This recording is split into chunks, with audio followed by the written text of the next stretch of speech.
नमस्कार दोस्तों, स्वागत है आपका यूपीएससी डायरीज में। हमारी ऑनगोइंग सीरीज़ एनसीईआरटीज़ में हमने स्टार्ट की थी ज्योग्राफी, जिसमें 6-7 क्लास हम कंप्लीट कर चुके हैं। 8 जो क्लास हमने स्टार्ट की है, चैप्टर 1 कंप्लीट हो चुका है और आज हम स्टार्ट करने वाले हैं चैप्टर नंबर 2। चैप्टर नंबर 2 का नाम है land, soil, water, natural vegetation, wild life resources. तो आइए चैप्टर की शुरुआत करते हैं। अब देखिए, इसमें जो बता रखा है वो है लैंड सॉइल के बारे में। दो यहाँ पर लोकेशंस बता रखी हैं, रीजन बता रखे हैं। एक तो अफ्रीका का रीजन है, एक है न्यूजीलैंड का। अब दोनों रीजन को कंपेयर करेंगे और बताएंगे कि किस प्रकार से वहाँ पर सॉयल, लैंड और वाटर अवेलेबिलिटी डिफ़र करती है और किस प्रकार से वो रहने वाले वहाँ के लोगों के लाइफस्टाइल भी चेंज करती है। अब देखिए, एक तंजानिया ले रखा है, अफ्रीका का जो एक स्मॉल विलेज है उसमें एक माम्बा एग्जाम्पल ले रखा है कि वो कैसे सबसिस्टेंस फार्मिंग करते हैं, मतलब बहुत कम उगाते हैं, मेज़, बीन्स वगैरह उगाते हैं। उनके जो घर के आसपास है वो रॉकी लैंड है, पथरीला पहाड़ है वहाँ पर, और उनकी जो हट के अराउंड। तो उन कहने का मतलब ये है कि वहाँ जो रीजन है, रीजन के अकॉर्डिंग जो सॉइल है, वो वाटर अवेलेबिलिटी है या उसकी जो लोकेशन है उसके अकॉर्डिंग वो कुछ ज़्यादा वहाँ पर उगा नहीं सकते और मेहनत भी उन्हें ज़्यादा करनी पड़ती है। और इतना रहता है कि वो अपने फैमिली को फीड कर पाएँ केवल। और दूसरी जगह हम देखें न्यूजीलैंड में, जहाँ रहता है पीटर, वो शीप रियरिंग रीजन है। वहाँ पर वूल प्रोसेसिंग इंडस्ट्री लगी हुई, फैक्ट्री लगी हुई है और वो वेल ऑफ लोग हैं, अच्छा उगा सकते हैं कमर्शियली, साइंटिफिक वे से, लेटेस्ट टेक्नोलॉजी यूज़ करके वो अपना ये इंडस्ट्री को चला सकते हैं, फैक्ट्री को चला सकते हैं। तो और उसके अलावा वहाँ पर वेजिटेबल्स वगैरह भी ग्रो कर सकते हैं। तो देखिए, रीजन दो अलग अलग थे, इसमें कोई ये हम ये नहीं कह सकते कि वो अफ्रीका में है तो या फिर वो न्यूजीलैंड में है। तो रीजन के अकॉर्डिंग उनकी लाइफ स्टाइल में डिफरेंस आ रहा है। और उन दोनों रीजन में जो डिफरेंस है वो है क्वालिटी ऑफ लैंड का, सॉयल का, वाटर का, नेचुरल वेजिटेशन का, एनिमल्स का, और किस प्रकार से वो टेक्नोलॉजी को यूज़ करते हैं। अब इसमें से देखिए, जो सबसे पहले हम नेचुरल रिसोर्स करने वाले हैं वो है लैंड। अब लैंड देखिए, जो अर्थ का सरफेस है हमारा, उसका 30% जो है वो कवर किया जाता है लैंड के द्वारा। और लैंड में भी यदि हम देखें तो इस 30% में से भी केवल इसी की 30% पे ही 90% पॉपुलेशन रहती है। इसका मतलब कुछ ना कुछ ऐसी चीज़ें हैं जिनकी वजह से ज़्यादातर पॉपुलेशन कुछ ही एरिया में कॉन्सेंट्रेटेड है। तो अब देखिए, इसमें दो तरीके की चीज़ें बता रखी हैं। एक है ऐसा लैंड जहाँ पर स्पार्सली पॉपुलेटेड लैंड होता है, मतलब बहुत कम पॉपुलेशन रहती है, डेंसली पॉपुलेटेड नहीं होता। और एक होता है बहुत ज़्यादा डेंसली पॉपुलेटेड, जिसमें बहुत सारे लोग एक ही जगह पर रहते हैं। तो अब हम देख लेते हैं कौन सी सिचुएशन है जहाँ बहुत कम लोग रहेंगे, स्पार्सली पॉपुलेटेड होगा, और या डेंसली पॉपुलेटेड। आप खुद सोच के बता सकते हैं कि ऐसी लाइफ कंडीशन जो हमारी लाइफ को सूट करें, जो हमारे लिए सूटेबल हों, वहाँ पर तो क्या होंगी, डेंसली पॉपुलेटेड। जहाँ पर वाटर अवेलेबिलिटी है, जहाँ पर एग्रीकल्चर या ऐसी एक्टिविटीज़, लाइफ सस्टेनिंग एक्टिविटीज़ की जा सकती हैं, तो वहाँ पर तो हमेशा डेंस पॉपुलेशन ही मिलेगी। अब यदि हम स्पार्सली में देखें तो कौन कौन से ऐसे फैक्टर हैं। एक तो देखिए, इसमें बता रखा है रगेड टोपोग्राफी, उसके बाद है steep slopes of the mountains, low lying areas, ऐसी मतलब कि टोपोग्राफी जो बिल्कुल सही ना हो, उबड़ खाबड़ मान सकते हैं। स्टीप स्लोप, जो स्लोप माउंटेन के ऐसे स्टीप हैं। और उसके बाद है लो लाइंग एरिया, जो धरातल के पास, मतलब कि मान लीजिए जहाँ पर वाटर कलेक्ट हो सकता है, जहाँ पर वाटर से वो फिल हो सकता है, वो वाला एरिया, जहाँ पर वाटर लॉगिंग की प्रॉब्लम रहती है। और डेजर्ट एरिया, जहाँ रेतीला रेगिस्तान कह सकते हैं हम, जैसे राजस्थान का ज़्यादातर एरिया है। थिक फॉरेस्टेड, बहुत ज़्यादा फॉरेस्टेड एरिया होगा, वहाँ भी रहना पॉसिबल नहीं है, तो वहाँ पर बहुत ही कम संख्या में लोग रहते हैं। उसके बाद जो दूसरी चीज़ बता रखी है वो है डेंसली पॉपुलेटेड। डेंसली पॉपुलेटेड कौन होगा, इसमें से है प्लेन्स हो गया, जहाँ पर हम खेती कर सकते हैं, एग्रीकल्चर एक्टिविटीज़ हो सकती हैं। रिवर वैलीज़ हो गई, जो बहुत ज़्यादा फर्टाइल होती हैं, तो जो कि एग्रीकल्चर के लिए सूटेबल है, तो यहाँ पर ज़्यादातर डेंसली पॉपुलेटेड है। जैसे हम देखें, गंगा ब्रह्मपुत्र प्लेन्स हैं, जो गंगा ब्रह्मपुत्र प्लेन है, जो वहाँ पर बहुत ज़्यादा पॉपुलेशन मिलती है। और अगर हम माउंटेनियस एरिया देखें, हम लद्दाख देखें, लेह देखें, हम हाई माउंटेनियस एरिया जहाँ पर स्नो कवर्ड माउंटेन्स हैं और बहुत ठंडक है, तो वहाँ पर क्या होगा, स्पार्सली पॉपुलेटेड एरियाज़ होंगे वो। नेक्स्ट देखिए हेडिंग बता रखी है लैंड यूज़। लैंड यूज़ का मतलब ये हुआ कि लैंड को किस प्रकार से आप डिफरेंट पर्पसेस के लिए यूज़ कर सकते हैं, जैसे एग्रीकल्चर हो गया, फॉरेस्ट्री के लिए यूज़ कर सकते हैं, माइनिंग, बिल्डिंग, तो इसको हम क्या कहते हैं, लैंड यूज़। अब लैंड को हम कैसे यूज़ कर सकते हैं ये भी डिपेंड करता है कुछ फिजिकल फैक्टर्स, वैसे टोपोग्राफी हो गई, सॉइल होगा, climate, minerals, availability of water. अब देखिए मान लीजिए हमें एक जगह और माइनिंग करनी है, तो माइनिंग हम कहाँ कर सकते हैं, जहाँ पर सबसे पहली बात जहाँ पर मिनरल्स अवेलेबल होंगे, और दूसरी चीज़ क्या होगी, जहाँ पर टेक्नोलॉजी अवेलेबल होगी। टेक्नोलॉजी इन द सेंस कि मतलब कि हमें अच्छी हाई ग्रेडेड माइनिंग करनी है, ठीक है, तो वो टेक्नोलॉजी पे डिपेंड करेगा। यदि हमें ओपन पिट माइनिंग हो गई या फिर नॉर्मल माइनिंग है तो उसके लिए कोई आवश्यकता नहीं है। मतलब कहने का तात्पर्य ये है कि कुछ ऐसे फैक्टर्स हैं जो लैंड यूज़ को प्रभावित करते हैं। कुछ ह्यूमन फैक्टर्स भी हैं जो लैंड यूज़ को प्रभावित करते हैं, जैसे हो गया पॉपुलेशन, टेक्नोलॉजी जो हमने डिस्कस किया। तो ये इंपॉर्टेंट डिटर्मिनेंट्स हैं लैंड यूज़ पैटर्न के। अब इसमें से देखिए आगे क्या कह रखा है कि लैंड को क्लासीफाई कर सकते हैं on the basis of ownership. Private land, community land, जैसा कि नाम से पता लग रहा है प्राइवेट मतलब प्राइवेटली या इंडिविजुअल के द्वारा ओन की जाती है, उनकी है लैंड वो। कम्युनिटी जो पूरी कम्युनिटी के द्वारा कॉमन यूज़ के लिए ओन की जाती है। जैसे आप देख सकते हैं ट्राइबल एरियाज़ में जहाँ पर वो फॉडर, फ्रूट्स वगैरह कुछ कलेक्ट करते हैं, तो वो कॉमनली यूज़ उनके जो फॉरेस्ट हैं उनको कम्युनिटी लैंड माना जाएगा। वो सारे वहाँ पर आते हैं, कुछ भी वहाँ से कलेक्ट करते हैं जो उनकी ज़रूरत का सामान है और जाते हैं। और इसमें क्या क्या रखे हैं कि कम्युनिटी लैंड्स को क्या कहा जाता है, कॉमन प्रॉपर्टी रिसोर्सेज। अब देखिए एनसीईआरटीज़ में क्या होता है कि कुछ ऐसी डेफिनेशंस दी होती हैं जो एज इट इज़ वो पेपर में पूछ लेते हैं, तो हमें ये चीज़ें बहुत ही ध्यान से पढ़नी है। जैसे कॉमन प्रॉपर्टी रिसोर्स है तो इसकी बहुत आसान डेफिनेशन है और इससे हम समझ भी सकते हैं, पर एक्चुअल में क्या होता है, 4-5 डेफिनेशन, 4-5 जब हमारे पास ऑप्शंस होते हैं तो हम उसमें चूज़ नहीं कर पाते। तो ये बहुत इंपॉर्टेंट चीज़ है। कई बोलते हैं कि आप एनसीईआरटी में से क्यों पढ़ रहे हैं या कुछ एक्स्ट्रा क्यों नहीं बता रहे हैं, तो देखिए एनसीईआरटीज़ में से जब एज इट इज़ आपके पेपर में आ रहा है तो एक्स्ट्रा पढ़ के आप टाइम को क्यों वेस्ट कर रहे हैं, मैं ये कहना चाहूँगी। तो देखिए आप एनसीईआरटी पे सबसे पहले कॉन्सेंट्रेट कीजिए, लाइन टू लाइन नहीं तो एटलीस्ट उसमें कम से कम टॉपिक वाइज या कुछ जो मेजर आपको डेफिनेशंस लगती हैं उनको तो आप पढ़ ही सकते हैं, जो एज इट इज़ पेपर में पूछे जा सकते हैं। अब देखिए आजकल लैंड यूज़ में भी बहुत ज़्यादा वेरिएशन आने लग गया है। अब जैसे जैसे पॉपुलेशन बढ़ रही है और मतलब जैसे कि इसमें लैंड यूज़ पैटर्न जैसे जैसे चेंज हो रहा है उसके अकॉर्डिंग वो क्या रिफ्लेक्ट करता है सोसाइटी का कल्चरल चेंज। अब हम देख सकते हैं कि ज़्यादा से ज़्यादा इंक्रोचमेंट हो रही है, एग्रीकल्चर जो लैंड्स हैं उनको कमर्शियली लैंड में कन्वर्ट किया जा रहा है और हाउसिंग कॉम्प्लेक्सेस बनाए जा रहे हैं, और तो इसकी वजह से क्या है, लैंड डिग्रेडेशन हो रहा है, लैंडस्लाइड्स की प्रॉब्लम रहती है। जैसे आप पहाड़ी क्षेत्रों में देखते हैं बहुत सारी सड़कें बन गई या फिर कुछ ऐसे तरीके से कुछ बना जिस वजह से वो सस्टेनेबल नहीं है, वहाँ पहाड़ी के नीचे सस्टेन नहीं कर सकते वो उन चीज़ों को, तो लैंडस्लाइड की समस्या रहती है, सॉइल इरोजन की समस्या है, डेजर्टिफिकेशन एक बहुत मेजर थ्रेट है एनवायरनमेंट के लिए।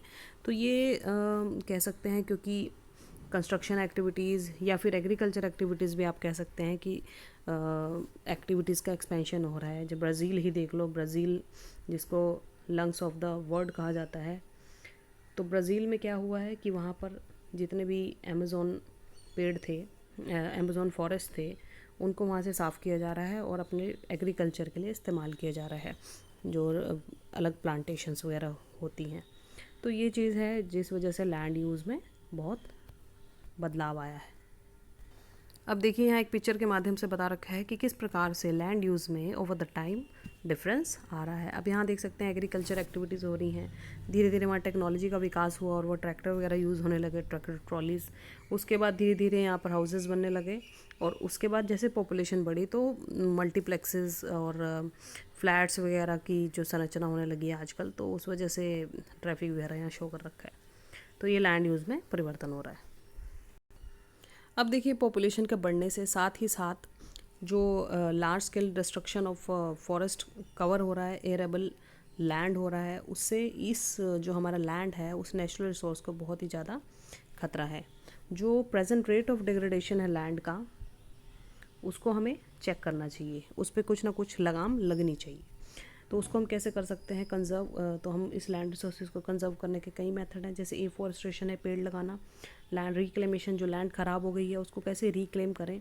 उसके बाद regulated use of chemical, pesticide, fertiliser जो हम अंधाधुंध इस्तेमाल कर रहे हैं, तो वो जिससे सॉइल की क्वालिटी ख़त्म हो रही है। और उसके बाद है ओवर ग्रेजिंग। ओवर ग्रेजिंग की भी बहुत बड़ी समस्या है।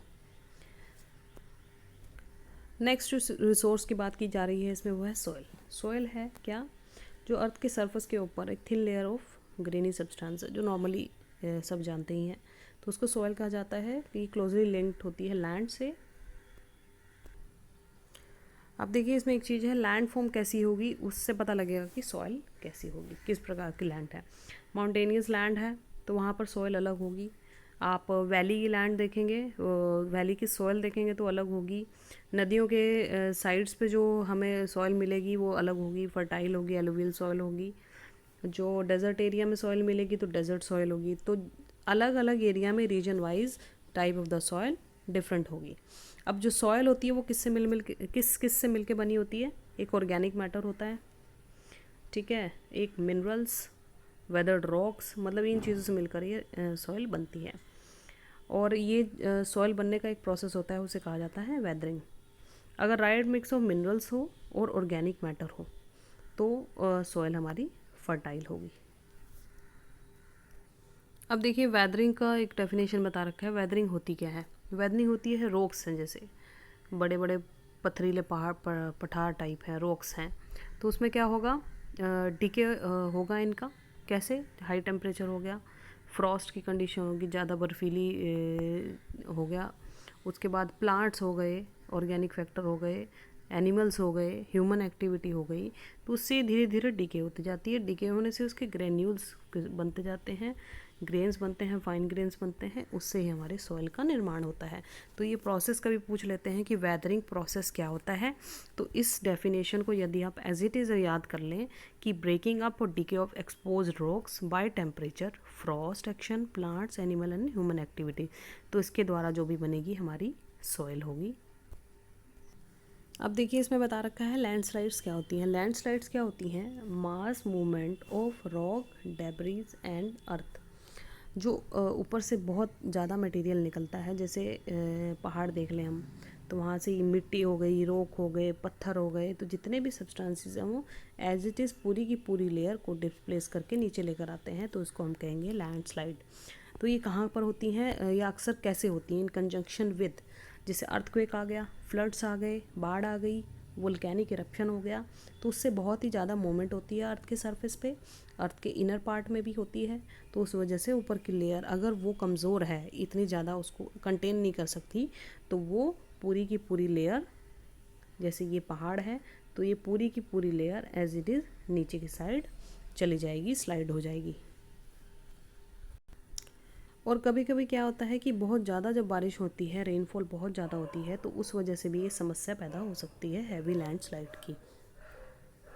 अब इसमें एक एग्जांपल दे रखा है लैंडस्लाइड का, कहाँ पर हुई थी, हिमाचल प्रदेश में पांगी विलेज पे। इसमें कह रखा है कि इसकी वजह क्या थी, ब्लास्टिंग थी। देखिए ब्लास्टिंग की जाती है पहाड़ों में रास्ता बनाने के लिए, तो उस ब्लास्टिंग की से वजह से कभी कभी जो कमज़ोर यहाँ पर पट्टी होती है, लैंड की पट्टी होती है, तो वो स्लाइड कर जाती है। तो इसमें एग्जांपल बता रखा है, केस स्टडी बता रखी है पांगी विलेज की, हिमाचल प्रदेश की। अब देखिए इसकी मिटिगेशन मैकेनिज़्म, कैसे हम इन चीज़ों को रोक सकते हैं पहले ही। तो सबसे पहली चीज़ है कि हज़ार्ड मैपिंग। ऐसी जगह को चिन्हित कर लें जहाँ पर हमें पता है कि वो प्रोन टू लैंडस्लाइड है और लैंडस्लाइड हो सकती हैं, तो वहाँ पर सेटलमेंट्स वगैरह, बिल्डिंग्स वगैरह ना बनाई जाएँ। दूसरा है कंस्ट्रक्शन ऑफ रिटेंशन वॉल। आपने कभी देखा होगा पहाड़ी क्षेत्र में आप जाते हैं तो एक वॉल बनाई जाती है पहाड़ों के पास पास, जहाँ से आप सड़क से गुजर रहे होते हैं, तो उसको कहते हैं रिटेंशन वॉल।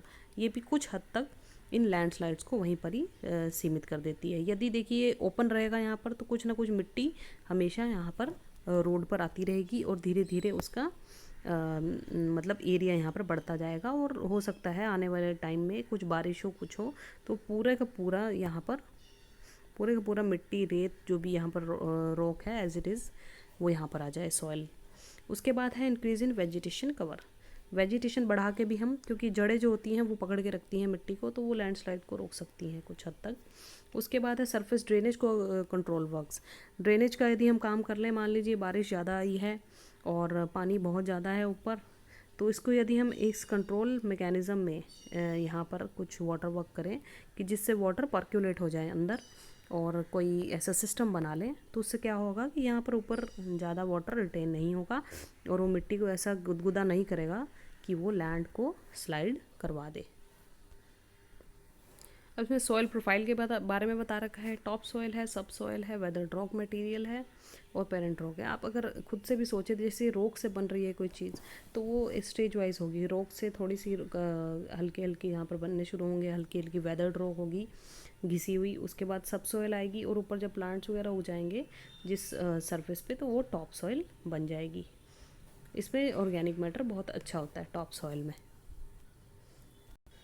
एक फैक्ट यहाँ बता रखा है कि कम से कम हज़ारों साल लगते हैं 1 सेंटीमीटर सॉइल को बनने में। अब देखिए सॉइल की आप देख सकते हैं आजकल कितना इरोजन हो रहा है, कितनी ज़्यादा पेस्टिसाइड, केमिकल फर्टिलाइज़र्स वगैरह यूज़ हो रहे हैं और हमारे टॉप सॉइल को ख़राब करते जा रहे हैं। तो ये एक चेतावनी है हमारे भविष्य के लिए भी कि सॉइल को बनने में लगते हैं हज़ारों वर्ष, और हम उसी सॉइल को, बहुत सारी सॉइल को हम कुछ ही पलों में, मिनटों में सब ख़राब कर देते हैं। तो ये एक बहुत बड़ा हमारे लिए चैलेंज है आने वाले टाइम में। अब देखिए इसमें बता रखा है कि सॉइल फॉर्मेशन होगी कैसे। सॉइल फॉर्मेशन के देखिए कई फैक्टर्स होते हैं। सबसे पहला तो होगा जिससे सॉइल बन रही है, मतलब पेरेंट रॉक। पेरेंट रॉक से सॉइल बन रही है तो जो पेरेंट रॉक का कलर होगा, टेक्सचर होगा, केमिकल प्रॉपर्टीज़, मिनरल्स वगैरह जो भी उसमें चीज़ पाई जाएगी वही एज इट इज़ सॉइल में पाई जाएगी।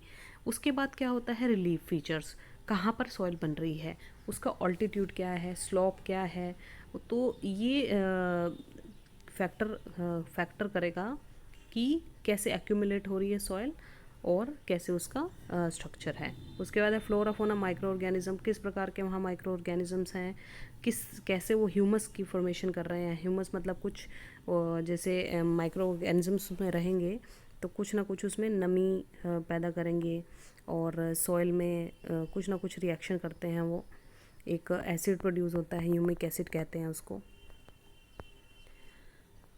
तो इस प्रकार से ये flora fauna micro organism soil को प्रभावित करते हैं। क्लाइमेट हो गया, टेम्परेचर कैसा है, रेनफॉल कैसी है वहाँ पर, वेदरिंग कितनी क्या रेट है वेदरिंग का, ह्यूमस फॉर्मेशन कैसे हो रही है। तो ये सब चीज़ें देखिए सॉइल को बनाने में काम करती हैं। और सबसे इम्पॉर्टेंट है टाइम। टाइम डिटर्मिन करेगा कि उसकी कितनी थिकनेस होगी।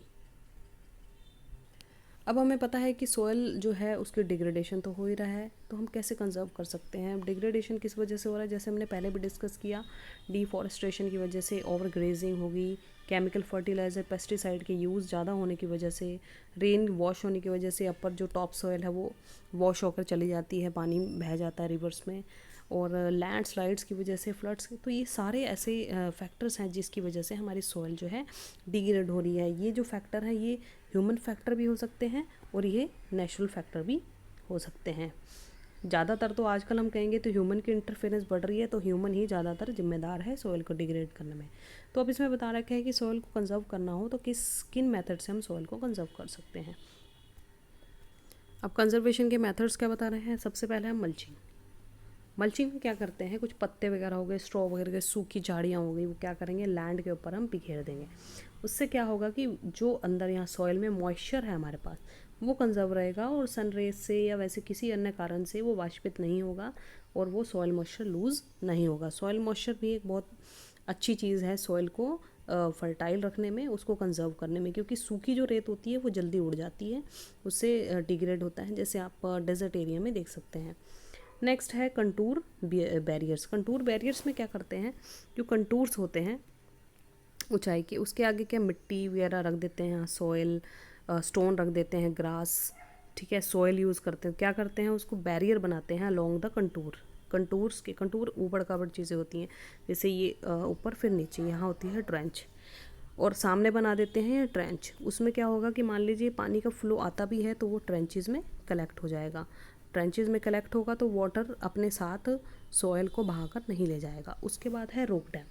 रॉक डैम भी यही है, रॉक डैम पत्थर वगैरह रख देते हैं, मोटे पत्थर स्टोन वगैरह रख दिया जाता है जिससे कि क्या हो, जो वाटर का फ़्लो है, आगे से वाटर का फ़्लो आ रहा है तो यहाँ पत्थर वगैरह रख देंगे तो क्या वाटर का फ़्लो स्लो डाउन हो जाएगा, और स्लो डाउन होने की वजह से क्या होगा कि वो रे अपने साथ सॉइल को बहाकर नहीं ले जाएगा, या फिर वहाँ पर गलीज का फॉर्मेशन नहीं होगा। मतलब कि जैसे पानी के ज़्यादा बहने से वहाँ पर एक यहाँ पर ऐसे लंबी लंबी सी ड्रेन्स टाइप बन जाती हैं, नालियाँ टाइप बन जाती हैं। तो इनका सॉइल का लॉस जो है उसको हम रोक सकते हैं। गलीज़ का एक एग्जांपल देके तो हम चंबल वैली, हमने नाम सुना होगा, चंबल वैली में बहुत बड़ी बड़ी गलीज़, मतलब सॉइल इरोजन बहुत ही हाई लेवल पर है और वहाँ गलीज़ बन चुकी हैं। अब देखिए और भी चीज़ें बता रखी है, जैसे टेरेस फार्मिंग हो गया, खेती करना पहाड़ों पर, ब्रॉड फ्लैट स्टेप्स और टेरेसेस बना दिए जाते हैं ऐसे, ठीक है। उसके बाद उसमें खेती करना ताकि उसकी जो सरफेस रन ऑफ है उसको रोका जा सके। उसके बाद है इंटर क्रॉपिंग, अलग अलग क्रॉप्स के बीच में कोई और ऑल्टरनेट क्रॉप लगाना सॉइल को, ताकि रेन वॉश ना हो सके। कुछ ऐसी क्रॉप्स लगाना जो जड़ें जिनकी मजबूत हों। कंटूर प्लॉइंग कर सकते हैं अलोंग द कंटूर्स, मतलब ऐसे जैसे देखिए ये पहाड़ है तो उसमें कुछ ऊंचे एरिया होते हैं कुछ नीचे एरिया, तो अलोंग द कंटूर हम एक लाइन खींच सकते हैं, वहाँ पर इसको बोलेंगे हम कंटूर, ठीक है, जिसका जो हाइट है ना वो बराबर रहे, दोनों तरफ से बराबर हो। तो ये कंटूर प्लॉइंग कर सकते हैं। इसके अलावा हम कुछ उगा दें तो उससे क्या होगा कि वो रिटेन कर पाएगा सॉइल। अगर यहाँ से रेन वॉश होती है तो सॉइल को नीचे बहा के नहीं ले जाएगी, यहीं पर इसी जगह पर रोक लेगी, ठीक है। उसके बाद क्या क्या रखा है इन्होंने, शेल्टर बेल्ट्स। कोस्टल और ड्राई रीजन्स होते हैं, ट्रीज़ को प्लांट कर दिया जाता है विंड मूवमेंट को कम करने के लिए। डेजर्ट हो गया तो यहाँ जैसे हमने प्लांट ट्रीज़ लगा दिए तो वहाँ से विंड की डायरेक्शन में आएंगी, विंड आएगी, विंड की डायरेक्शन में लगाए जाते हैं ये। जैसे यहाँ से विंड आ रही है, ये विंड की डायरेक्शन है, तो उसके 90 डिग्री पे मान के चलिए ये ट्रीज़ लगाए जाते हैं, शेल्टर बेल्ट्स बोला जाता है। उससे क्या होता है कि विंड मूवमेंट को ये चेक कर सकती है, रोक सकती है, और सॉइल एक तरफ से उड़ के दूसरी साइड नहीं जाएगी। अब इसमें देखिए एक एक्सपेरिमेंट शो कर रखा है कि इस प्रकार से सॉइल इरोजन ज़्यादा हो सकता है, और यदि हम प्लांट्स वगैरह या कुछ प्लांटेशन करें या, तो उससे क्या होता है, एक्सपेरिमेंट करके बता रहा है कि मिट्टी का जो इरोजन होगा वो कम होगा, सॉइल इरोजन लेस होगा, इसमें सॉइल इरोजन ज़्यादा हो रहा है। अब नेक्स्ट जो टॉपिक बता रखा है water as a natural resource. अब इसमें क्या कह रखा है कि जो अर्थ है हमारा लगभग 3/4 भाग उसका जो कवर है वो वाटर से है, ठीक है। कवर तो है पर ये ज़्यादातर ओशन में पाया जाता है। सलाइन वाटर है, सलाइन वाटर कंजम्पशन के लिए ये सही नहीं होता, पोर्टेबल वाटर नहीं होता है, ठीक है। तो इसको वाटर प्लैनेट भी कहा जाता है हमारे अर्थ को, क्योंकि वाटर यहाँ पर मेजरली पाया जाता है। जो फ्रेश वाटर है वो लगभग 2.7% ही है हमारे पास, और जो 70% ऑफ दिस फ्रेश वाटर है वो ज़्यादातर आइस शीट्स में, जैसे हमने पहले भी डिस्कस किया था, आइस शीट्स में, ग्लेशियर्स में मिलता है, जो कि है अंटार्कटिका, ग्रीनलैंड। तो देखिए सबसे ज़्यादा जो अब क्लाइमेट चेंज से दिक्कत आ रही है वो ये है कि जो ग्लेशियर्स हैं वो पिघल रहे हैं। जब ग्लेशियर्स पिघल जाएंगे तो फ्रेश वाटर की अवेलेबिलिटी हमारे पास नहीं रहेगी। ये बहुत बड़ी वजह है जिस प्रकार जो क्लाइमेट चेंज है वो एक हमारे लिए, अर्थ के सर्वाइवल के लिए, हमारे सर्वाइवल, ह्यूमन सर्वाइवल के लिए खतरा बना हुआ है। और इसमें से भी देखिए 1% ही है जो ह्यूमन यूज़ के लिए फ़िट है, और वो कहाँ पाया जाता है, ग्राउंड वाटर में, रिवर्स में, और लेक्स हो गई, as a water vapour in the atmosphere. तो जो सबसे इंपॉर्टेंट चीज़ है हमारे लिए, प्रेशियस सब्सटेंस है हमारे लिए अर्थ पे, वो है फ्रेश वाटर। इसकी वॉल्यूम हमेशा कांस्टेंट रहती है, ना हम इसको ऐड कर सकते हैं अर्थ में से, ना हम सब्ट्रैक्ट कर सकते हैं। और वाटर साइकिल ही एक ऐसा फिनोमेना है जिसके द्वारा वाटर रोटेट रहता है अर्थ पर, इवेपोरेशन के द्वारा, प्रेसिपिटेशन, रन ऑफ के द्वारा। तो ये जो वाटर साइकिल है चलती रहती है, और वाटर की जो वॉल्यूम है हमेशा कांस्टेंट रहती है। अब जो वाटर है उसकी यूज़ सिर्फ देखिए ड्रिंकिंग पर्पज़ के लिए भी नहीं होता, इसका अलग पर्पज़ ये हमें पता ही है, जैसे कि वॉशिंग तो नॉर्मली घर पे होता है। वाटर एग्रीकल्चर के लिए बहुत ज़्यादा यूज़ होता है, इंडस्ट्रीज़ होगी, इलेक्ट्रिसिटी जनरेट करनी है, डैम्स वगैरह बना के, और तो इनमें जो है वाटर का इस्तेमाल किया जाता है। जो पॉपुलेशन इंक्रीज़ करती जा रही है, डिमांड ऑफ फूड बढ़ रही है, कैश क्रॉप्स ज़्यादा उगाए जा रहे हैं, उस वजह से अर्बनाइजेशन हो रही है, स्टैंडर्ड ऑफ लिविंग बढ़ रहे हैं, तो ये मेजर फैक्टर हैं जिससे कि शॉर्टेजेस हो रही है फ्रेश वाटर में। अब देखिए यहाँ पर एक एक्टिविटी बता रखी है किस प्रकार से कोई पर्सन कितना पानी यूज़ करता है कितने लीटर के अकॉर्डिंग। तो एवरेज अर्बन इंडियन देखें तो कम से कम 150 लीटर पानी का इस्तेमाल करता है। अब यहाँ देखिए एक्टिविटीज़ लिखी हैं, ये नॉर्मली आप देख सकते हैं घर में कहाँ पर हम पानी का इस्तेमाल कम कर सकते हैं, वाटर कैसे रीयूज़ कर सकते हैं। तो ये चीज़ें हैं जिससे हम भी कंट्रीब्यूट कर सकते हैं वाटर को कंजर्व करने में। अब देखिए वाटर अवेलेबिलिटी की प्रॉब्लम्स देखिए पूरे दुनिया भर में होने लगी हैं। जैसे हमने साउथ अफ्रीका में देखा था पीछे की वाटर की बहुत ज़्यादा शॉर्टेज होने लग गई थी। तो ये एक बहुत ही बड़ा चैलेंज है आने वाले टाइम के लिए। नेक्स्ट हेडिंग है देखिए कंजर्वेशन कैसे कर सकते हैं वाटर रिसोर्सेज की। अब देखिए क्लीन और एडिक्वेट जो वाटर है, वाटर रिसोर्स है, उसकी एक्सेस होना, उसको हम कैसे प्राप्त करें, ये बहुत बड़ी प्रॉब्लम हमारे सामने आई है। अब देखिए फ्रेश वाटर है, उसको गंदा करना बहुत ही आसान है। उसमें हम chemical, pesticide, fertiliser, mineral, metals वगैरह, नाइट्रेट्स वगैरह ऐड कर दें, कंटामिनेंट्स ऐड कर दें। पर आपको क्या लगता है कि इस फ्रेशर वाटर को जब हम इसको गंदा कर देते हैं, ये क्लीन वाटर नहीं रहता, अनक्लीन हो जाता है, तो उसको क्लीन करना उतना ईजी होता है? तो ये देखिए नेक्स्ट टू इम्पॉसिबल थिंग है। आप उसको क्लीन भी कर लेंगे तब भी आप वैसा फ्रेश वाटर नहीं पा पाएंगे जैसा कि नेचर ने, प्रकृति ने हमें दिया था। तो ये एक चीज़ है जिसको हम सोच सकते हैं बैठ के। तो ये बहुत बड़ी चीज़ है। तो वाटर को क्लीन रखें अपनी तरफ से जितना हम एफर्ट्स कर सकते हैं।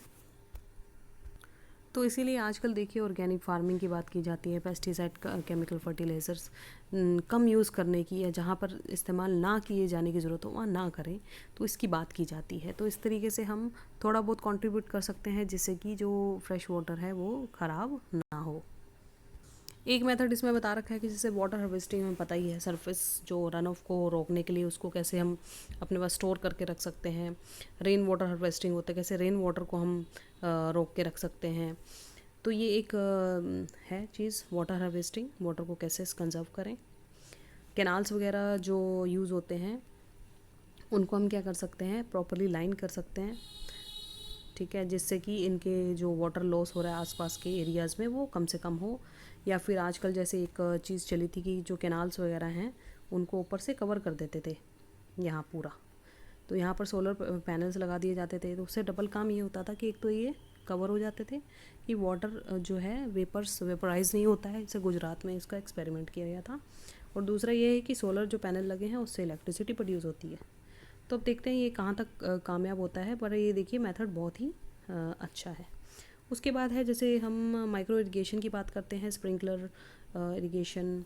उससे क्या होगा, स्प्रिंकलर यूज़ करके पानी की जो मात्रा है वो बहुत ही कम इस्तेमाल की जाती है इरिगेशन के लिए।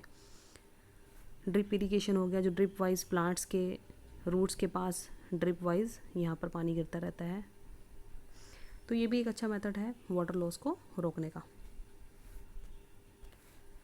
अभी तक तो ये था कि जहाँ पर जैसे ड्राई रीजन्स हैं वहाँ पर ड्रिप या ट्रिकल इरिगेशन का इस्तेमाल होता है, पर मुझे ऐसा लगता है कि कोई भी एरिया हो कहीं भी तो वाटर को वेस्ट क्यों करें, ड्रिप इरिगेशन क्यों ना अभी से इस्तेमाल करें कि हम आने वाले टाइम में जो वाटर स्कैर्सिटी होने वाली है या प्रॉब्लम होने वाली है उससे बचा जा सके।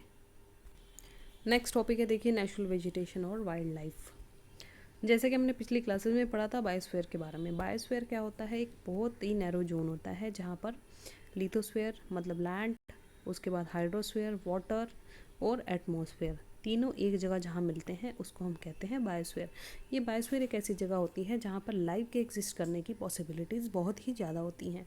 तो नेचुरल वेजिटेशन और वाइल्ड लाइफ कहाँ एग्जिस्ट करेंगे, एक जोन में जिसको कहा जाता है बायोस्फीयर। लाइफ सस्टेनिंग जोन होता है ये। उसके बाद क्या है, इस बायोस्फीयर में जो ये लिविंग बींग्स रहते हैं वो इंटर रिलेटेड होते हैं, इंटर डिपेंडेंट होते हैं अपने सर्वाइवल के लिए। तो ये लाइफ सपोर्टिंग सिस्टम को हम कहते हैं इको सिस्टम। देखिए इन जो डेफिनेशंस का मीनिंग समझना और उनको अंडरस्टैंड करना बहुत ज़रूरी है। तो मान लीजिए कि आपको प्रॉपर डेफिनेशन इसकी नहीं भी आती, तो कम से कम आपको अंडरस्टैंडिंग है तो आप डेफिनेशन समझ के उसको सॉल्व कर सकते हैं। बायोस्फीयर यदि आपको पता है तो आप उसको सॉल्व कर लेंगे, चाहे वो लिथोस्फीयर, हाइड्रोस्फीयर, एटमॉस्फेयर लिखें या ना लिखें, और उसका कुछ और डेफिनेशन करके दे दें या फिर प्रॉपर बता भी दें लिथो, हाइड्रो और एटमॉस्फेयर, तो आपको तुरंत पता लग जाएगा कि इसको कहते हैं बायोस्फीयर। नेचुरल वेजिटेशन और जो वाइल्ड लाइफ है ये बहुत ही वैल्यूएबल रिसोर्सेज हैं हमारे लिए। प्लांट्स हमें पता ही, हम शुरू से पढ़ते आए हैं कि प्लांट्स हमें क्या क्या देते हैं। टिम्बर है, शेल्टर देते हैं एनिमल्स के लिए, ऑक्सीजन वगैरह प्रोड्यूस करते हैं, सॉइल को प्रोटेक्ट करके रखते हैं, क्रॉप्स वगैरह उगाते हैं हम, जैसा हमने सब पढ़ा है। इसमें शेल्टर बेल्ट्स हो गई, और अंडरग्राउंड वाटर की जो स्टोरेज है, फ्रूट्स नट्स वगैरह, तो ये सारी चीज़ें हमें प्लांट्स के द्वारा प्रोवाइड की जाती हैं। वाइल्ड लाइफ में देखिए एनिमल्स आते हैं, बर्ड्स, इंसेक्ट, हर एक चीज़ जो एक्वाटिक जो लाइफ फॉर्म्स हैं अदर दैन ह्यूमन बींग्स, तो सब वाइल्ड लाइफ में आती हैं।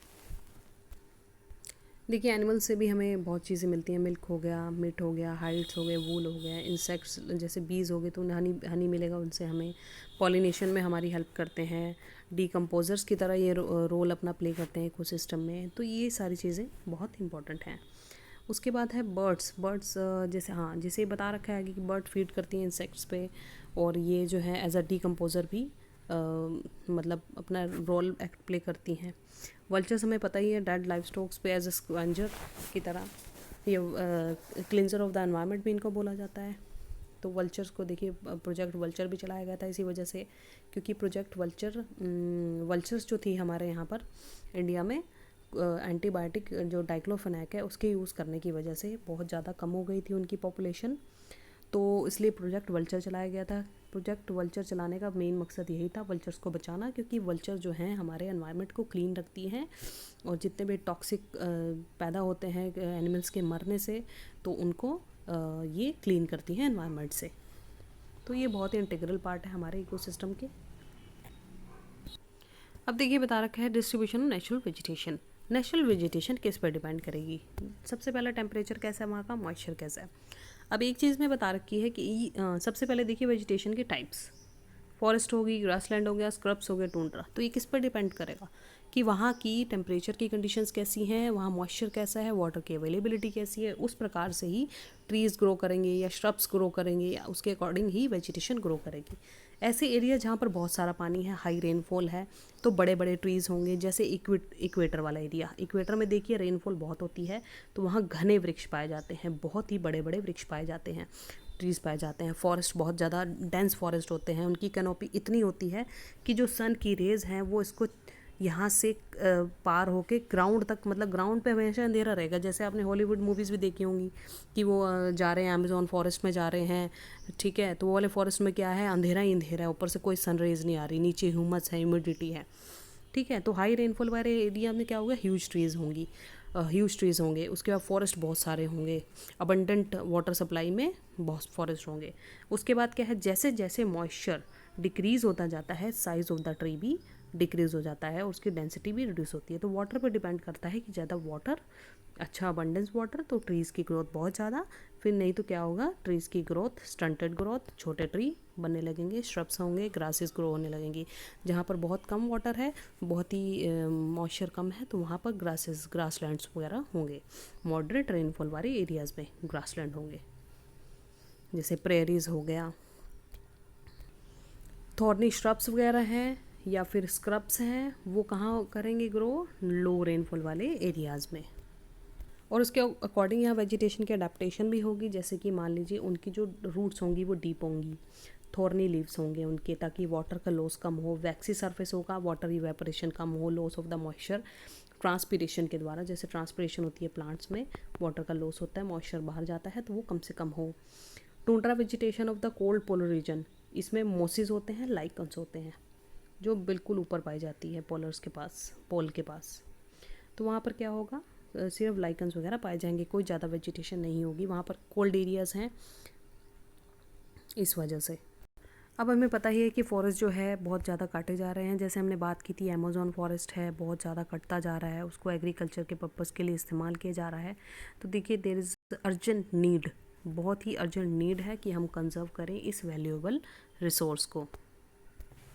देखिए conservation of natural vegetation, wild life बहुत इंपॉर्टेंट है। फॉरेस्ट हमारी वेल्थ है, ये हमें पता है, प्लांट से हमें क्या क्या प्राप्त होता है ये भी हमें पता है।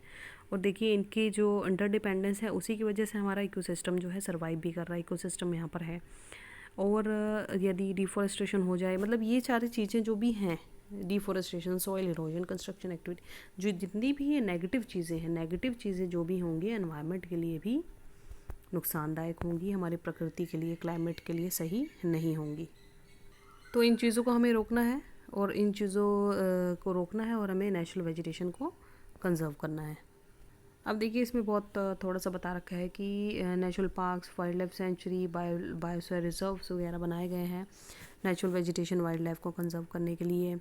ठीक है, वेटलैंड्स हैं, लेक्स हैं, ये सारी चीज़ें बना रखी हैं ताकि हम अपने प्रेशियस रिसोर्स को डिप्लीट होने से बचा सकें। आगे देखिए कुछ ये बता रखा है, जैसे अवेयरनेस प्रोग्राम बनाओ, सोशल फॉरेस्ट्री होगी, ये वन महोत्सव वगैरह। इससे क्या होता है कि इनकरेजमेंट होती है, स्कूल में हम ऑर्गेनाइज़ कर सकते हैं किन चीज़ें। तो ये सारी चीज़ें हैं कंजर्वेशन की बता रखी हैं। और उसमें अगली एक चीज़ बता रखी है कि बहुत अच्छी कन्वेंशन है, इंटरनेशनल कन्वेंशन है, साइट्स कन्वेंशन।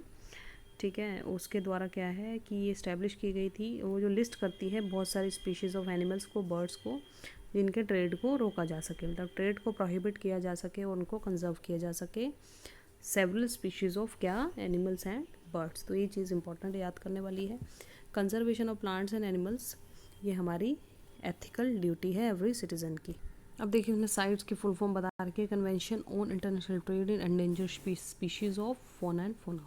इंटरनेशनल एग्रीमेंट है गवर्नमेंट के बीच में, क्या इंश्योर करता है, इंटरनेशनल ट्रेड स्पेसिमेंस का जो हो रहा है वाइल्ड एनिमल प्लांट्स का, ऐसा हो कि वो उनके सर्वाइवल को थ्रेटन ना करे, कि ऐसी कोई प्रजाति, ऐसी कोई स्पीशीज़ ऑफ एनिमल ट्रेड ना हो जिससे कि वो ख़त्म हो जाए। जैसे कि चाइना में कई तरह की इलीगल ट्रेड होते हैं, इंडिया से कई ऐसे एनिमल्स पकड़े जाते हैं जो कि चाइना में स्मगल किए जाते हैं। तो क्योंकि चाइना में ज़्यादातर एनिमल्स का क्या, मेडिसिनल पर्पज़ के लिए, जो ट्रेडिशनल चाइनीज़ जो भी इनकी ट्रेडिशन है उसके अकॉर्डिंग वो मेडिसिन में इसका इस्तेमाल करते हैं। ठीक है, ये एक एग्जांपल है, ये कोई पर्टिकुलर नहीं है। तो इस तरीके से यदि हम ऐसे स्मगलिंग हो, कुछ होगी, तो क्या होगा कि उनका सर्वाइवल एक्सटिंक्ट हो जाएंगे। तो उनको इस प्रकार से ट्रेड करना कि उनका सर्वाइवल थ्रेटन ना हो।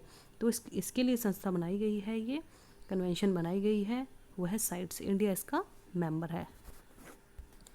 तो देखिए ये चैप्टर नंबर था 2, क्लास 8 ज्योग्राफी। इसमें हमने पढ़ा land, soil, water, natural vegetation, wild life के बारे में, और रिसोर्सेज कितने इंपॉर्टेंट है हमारे लिए।